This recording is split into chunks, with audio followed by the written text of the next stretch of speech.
Family and fellow soldiers, I'm the professor, and this is the moment of truth. All right, hands up, who didn't see this one coming? Damar Hamlin suffered a cardiac arrest in the middle of a football game. He's currently in critical condition. Now, a month ago, when you had the phony controversy about Kyrie Irving, Skip Bayless's racist behind was leading the charge.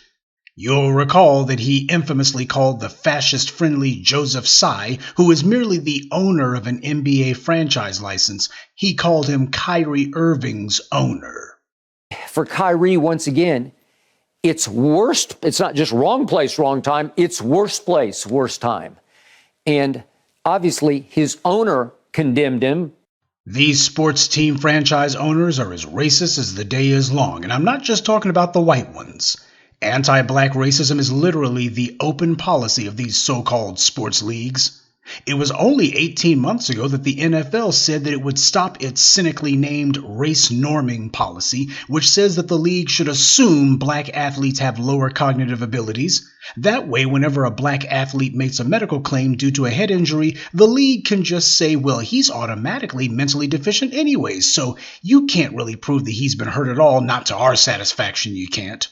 When it comes to black people, these anti-black racists make it a point to deny when we've been injured or to openly mock us when it occurs. Black women have the highest maternal mortality rate in the country, and they don't die at hospitals, they die after they get home, usually after they've spent days trying to get some racist with a medical degree to accept that they're in pain or otherwise in medical distress. Black patients are routinely denied painkillers, no matter what condition they're in. Black people receive far less pain medication than patients of other races. And this is not because they don't know that black people are suffering, it's because the bastards take a perverted glee in black people's suffering.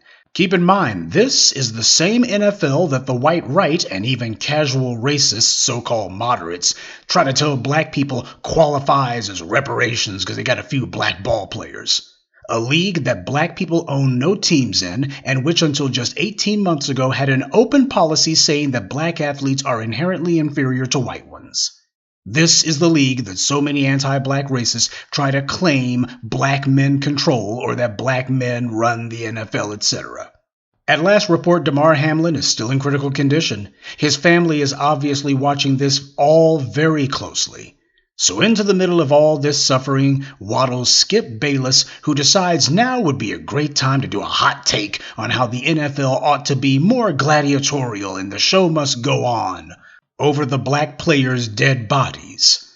Now, Skip Bayless is no fool, well, not a total fool anyway. He knew exactly what he was tweeting, and he put that blatantly insincere disclaimer at the end as a CYA move. That's sprinkling sugar on crap, and he knows it, and everyone else knows it too.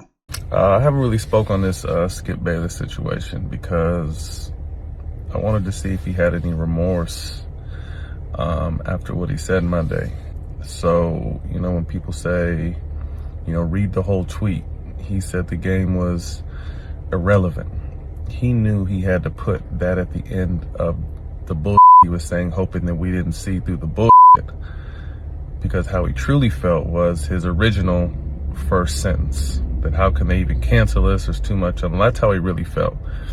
But he's very intelligent, and he knew that if he put, somehow this game seems irrelevant now, that some people wouldn't see through his bullshit and arrogance and blatant disrespect for Damar. But I think Skip's day is coming. And it may not be from a firing standpoint because, we know white men in this profession can kind of get away and do with, what they want. Just is what it is. And it makes good TV. Remember, controversy sells. So, of course, Fox are going to want to keep those type of ratings. But I know personally, that I've had to diffuse two situations, one with the coach and one with the NBA player. They wanted to Skip up. Personally, I've had to do it. And Matt Barnes wasn't the only one who spoke out on this. Kendrick Perkins also called Bayless out on Twitter. And even inside Fox Sports Studios, there's fierce opposition. No less than Shannon Sharpe was apparently missing from his and Bayless's show after Bayless posted that tweet. Bayless went on air alone and gave a rambling, self-serving screed where he tried to play the victim. And the white media tries to make it sound like He apologized. Skip Bayless issues an apology. That's a lie. He didn't apologize at all. All he did was just some classic white splaining, and considering how sanctimonious and up on his high horse he was about Kyrie Irving, who didn't say anything. Oh, Kyrie Irving's part of $1 billion organization, the NBA. Yeah, well, Skip, Bayless works for $1 billion company, Fox. And he knew all about what he was saying, and he didn't feel as if he needed to retract anything or make any sort of statement. So the hypocrisy is on full display, and yeah, it's always racial. Now, Shannon Sharpe has since been on the show afterwards, but clearly he wishes that he hadn't come back. It's good to see you, Shannon. I understand you have something you want to share this morning. Good morning, yes. Good morning. There's been a lot of speculation of why I wasn't on air yesterday, and I won't get into speculation or conjecture or innuendo, but I will say this. In watching that game on Monday night, what happened to Damar Hamlin struck me a little different. As a brotherhood in the NFL, when injuries happen, when we know injuries are a part of the game, I've seen guys suffer ACLs and Achilles tear, but I've never seen anybody have to be revived and fight for their life on the field. So it struck me a little differently because I remember seeing my brother paralyzed on the field temporarily, and he was able to regain focus. Skip tweeted something, and although I disagree with the tweet, and hopefully Skip would take it down, but I didn't want it. Well, time out. I'm not going to take it down because I stand by what I tweeted. Skip, let me finish. All right, okay. Go ahead. No, you go. Go ahead, let's go, Jen. Okay. I mean, I cannot even get through a monologue without you interrupting me. Well, you could have came back, Skip. Well, I thought, Skip, just let. I didn't know you were going to bring up No, this. I was just going to say, Skip, I didn't want to yesterday to get into a situation where Damar Hamlin was the issue. We should have been talking about him and not get into your tweet. That's what I was going to do. But you can't even let me finish my opening monologue without you interrupting. Okay. I was under the impression you weren't going to bring this up because nobody here had a problem with that tweet. No. Clearly, the bosses wanted you to offer explanation, so clearly somebody. No, they did not have. Nobody. Let's go, Jen. Thoughts and prayers remain with Damar Hamlin. That's where the focus should have been, and not on the football game. Yes, let's go, Jen. Thank you. Shannon Sharpe used to be in the NFL.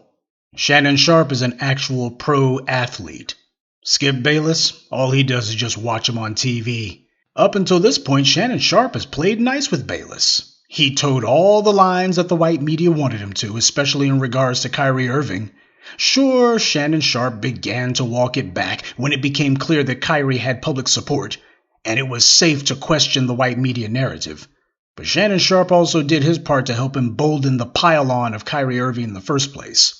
Shannon wanted to do what a lot of these Negroes in the white media do, prove that he's totally willing to criticize black people and draw false equivalences. That way he can show that he can speak truth to power. Oh, this is going to show how objective I am. When in fact it simply shows that you're kowtowing to real power, because the black community doesn't have any. It doesn't take courage to attack and assail the poorest and least politically influential people in the country.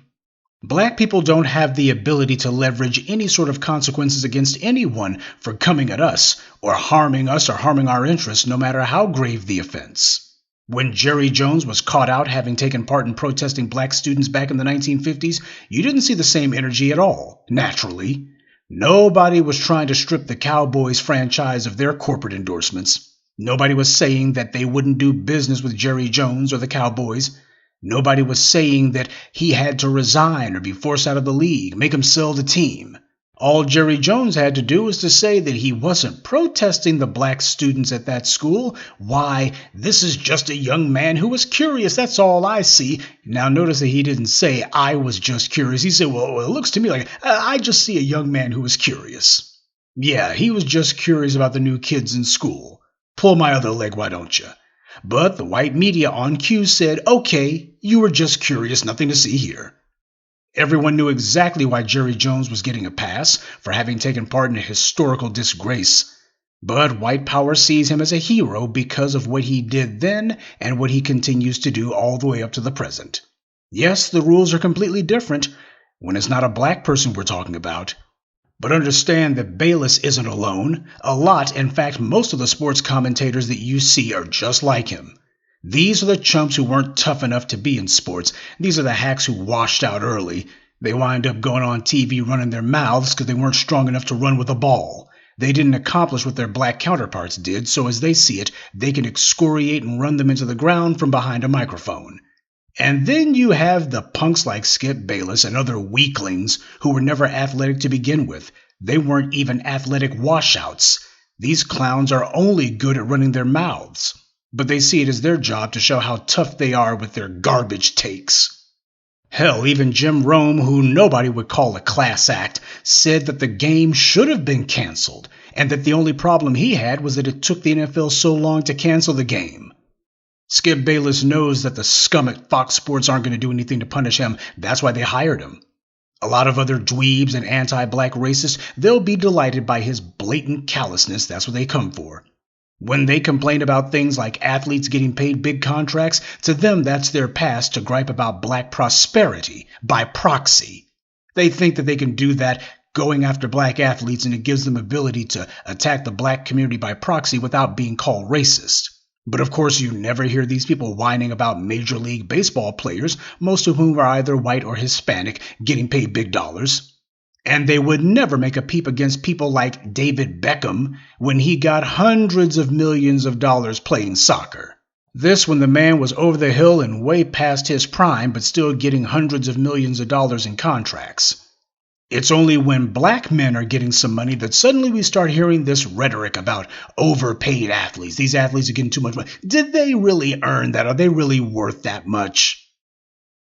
A lot of you are no doubt into sports, and you probably wonder why I don't care about sports at all. Things like this are exactly the reason why.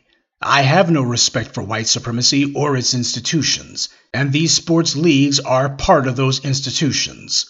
Now, the heat on Skip Bayless hasn't died down as yet. Will Shannon Sharpe quit? Who knows? But even if Bayless left tomorrow, there's plenty of other undercover racists waiting to take his place. These scumbags do what they know their white supremacist paymasters will allow them to do. Who do you think puts them up to it in the first place? Who do you think eggs them on? Now, what needs to happen is for these black athletes to finally call foul on this mess. I know that they're scared of the white media in general because, after all, these are the people who they want to stay in the good graces of, because a lot of them want to be sports commentators when their pro-athlete careers are over. But they got to make a choice. And that means making it known that they won't deal with any outlets who have people like Skip Bayless in their employ. If these athletes make it clear that Bayless and his network are persona non grata, that would send a message to everyone that the days of tolerating these scrawny, pencil-necked racist punks with a chip on their bony shoulders to talk trash about their betters is over. The Skip Baylesses need those black athletes, not the other way around. If Bayless got fired, they would have him replaced before the next commercial break. But you let those black athletes stop dealing with these racist scum on these networks, how do you replace that? Now, on the other hand, if these black athletes, even at this late date, are still not going to start getting tough with these racists in the white media, then the $40 million slaves might as well just start calling the Skip Baylesses massa and be done with it. Good day, and be one. I'd like to take a moment to mention some of our contributors. John Womack, LaToya Holloway, Noel Williams, C. Hamilton Properties, and Rashad Marsh. Salute to them and thank you to everyone for listening, liking, and sharing this message. Black empowerment only exists because of you.